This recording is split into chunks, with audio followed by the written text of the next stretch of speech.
Well, here we are back in the lab again. Really excited to talk to you today for a couple of reasons.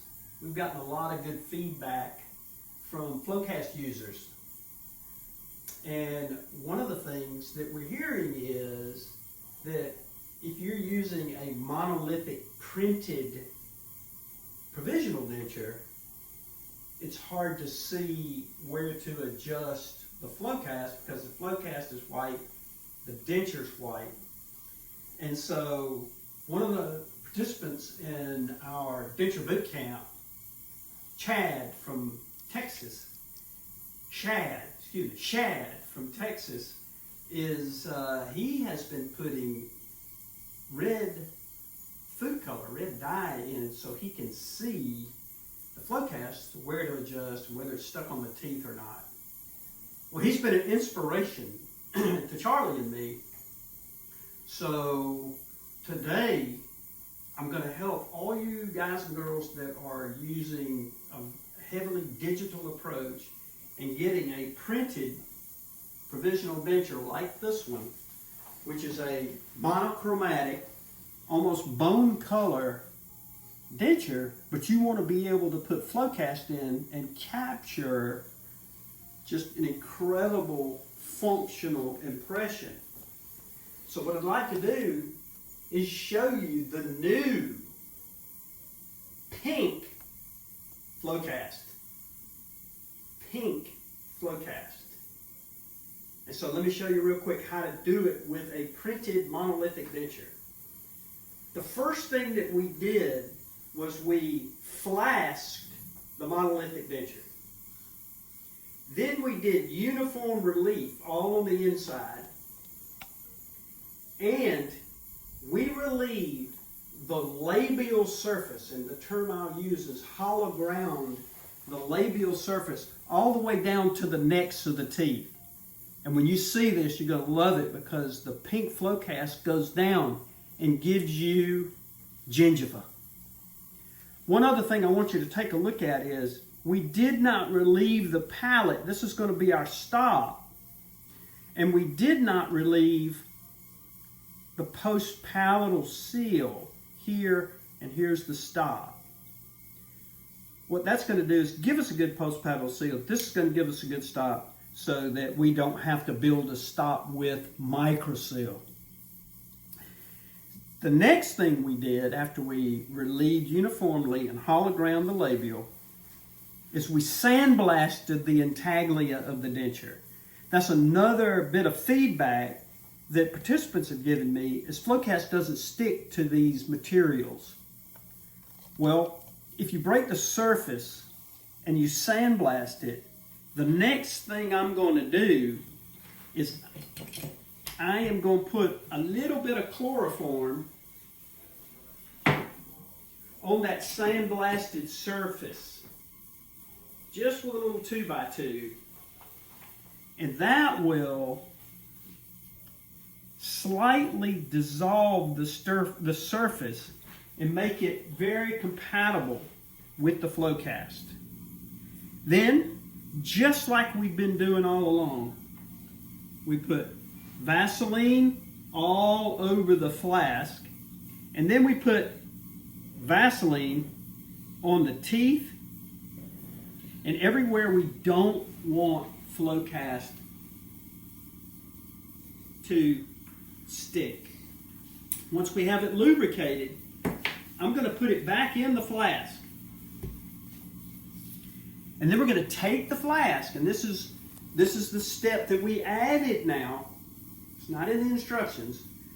We're going to put this flask in 100-degree water, 100 to 110-degree water, back here in the sink. And we've got a little aquarium thermometer that you can buy for about 99 cents at Amazon in there telling us the temperature. And that flask and denture are going to preheat so it won't stream when you open it up. And so let's do this. Let's mix our pink Flowcast. Now this is a proprietary mix. We're still working the color out a little bit, but I think you'll notice the color will be just right. So we're going 1 vial of liquid and 1.5 of powder.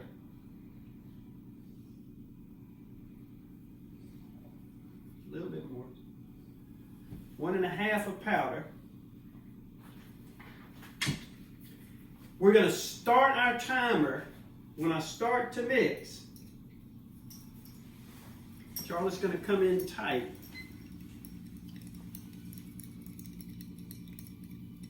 Kathy set the timer. And we're going to wait about 3 to 5 minutes. How about we say 4 minutes? So let's wait on it. I've incorporated the powder into the liquid. Kathy's got a bowl of warm water that I'm going to sit the flow cast down in the warm water. Now that's about 90 to 100 degrees. You don't want to get it too hot. I got my timer going. And so the reason we don't put it in a syringe anymore is in the syringe, you couldn't feel it. You couldn't test it. And it seemed to me in the tip of the syringe, it was setting too fast. And I think that's nothing more than a heat exchange because that surface area is less than the surface area in the barrel of the syringe. So with this, at 1.5 minutes, I can take my spatula and start to feel it. And I can already see it starting to change consistency a little bit. And so I'm going to give this a couple of more minutes. And then I'll show you the texture and the consistency you want to put it into the monolithic denture. Okay, now we're at a really good consistency. It's been about 4 minutes, actually. And I have a feeling the pink takes a little longer than the white. So now what I'm going to do is I'm going to take my monolithic denture that's been pre-warming and dry the inside. Get the water out of here. And then we're going to take this pink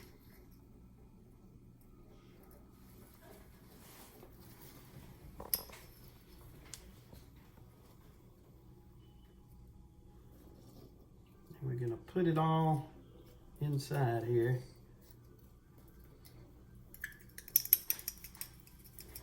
And I was just talking to Charlie, and the polymerization reaction is underway. So it's going to really move and start polymerizing. And the little glass vial keeps a little heat, and particularly on this bottom section.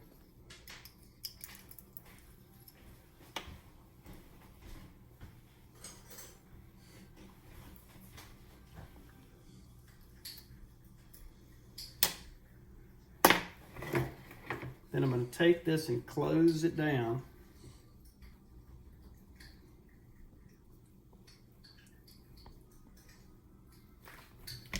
And then, as you've learned in the courses before, I'm going to use our squeezer that we get at your local Ace Hardware. Billy Blaze here. Until we can snap it.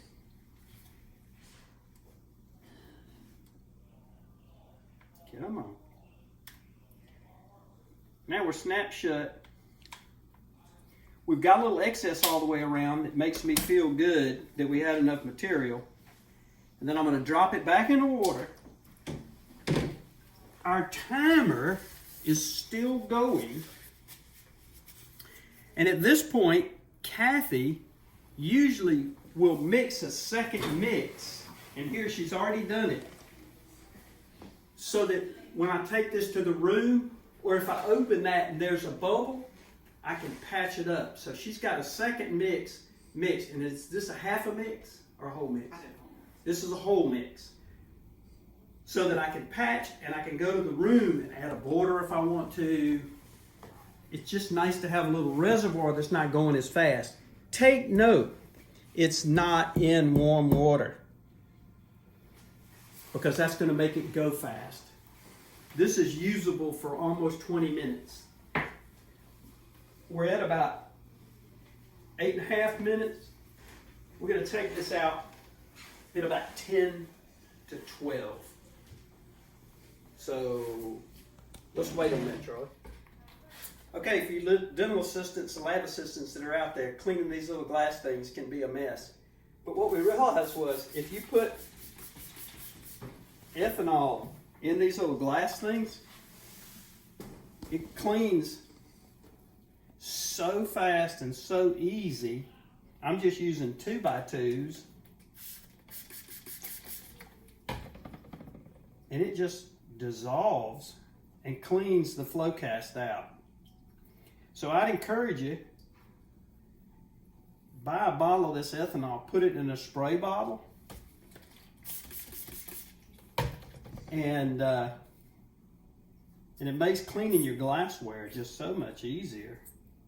So it's been about 11 minutes and 57 seconds since we started mixing. So I've pulled some of the excess off, and it's got a really nice, good, flowable feel to it.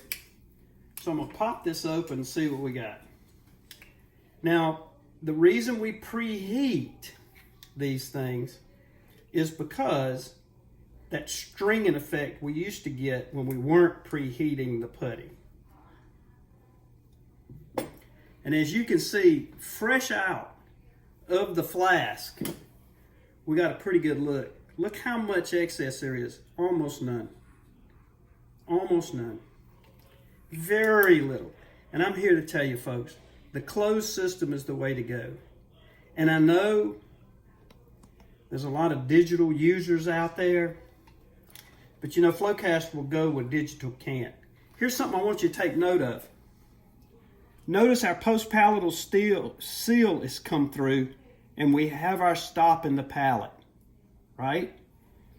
Then what I can do is go down here where that is and try to pop that out. Let's see what we get. I'm hoping we get a good result down in there. Come on. And if we have any bubbles anywhere, I got that second mix to go in. Oh my. Oh my, oh my. This is what I'm telling you about. The pink is now giving you a gingival mask. And for those monolithic dentures that look so bad because they're all white, all I got to do is use my Flowcast cutter, my hot knife. Look how little excess there is. And you'll notice I didn't hollow grind it back here or back here. It's just not in the aesthetic zone, so we don't need to do that. But this is also, the patient's lip is going to mold this. We're calling this Shad Pink. Shad Pink, in honor of Shad, the man from Texas. Now, I'm going to go over to my cutter over here, Charlie. Follow me.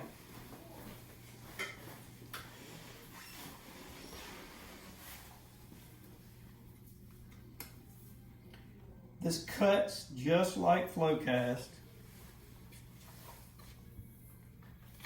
Oh, I'm not plugged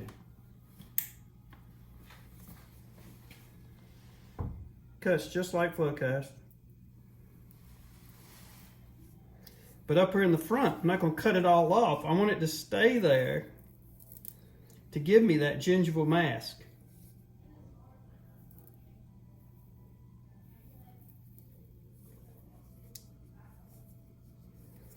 Now that patient's lip is going to mold this for you too, which I like.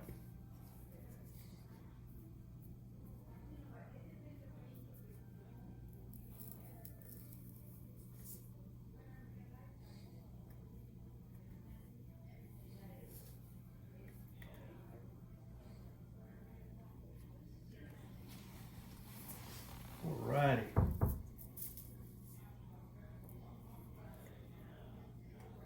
Ooh, I'm liking the pink. What about you, Charlie? Love it. Love it. Come on around this way again. Now I have this if I have any bubbles or voids, but I don't. And one of the things I like to do after I've cut Flowcast, is if you put just a little liquid on the back of that little shot glass and take your finger, you can smooth it where you cut it.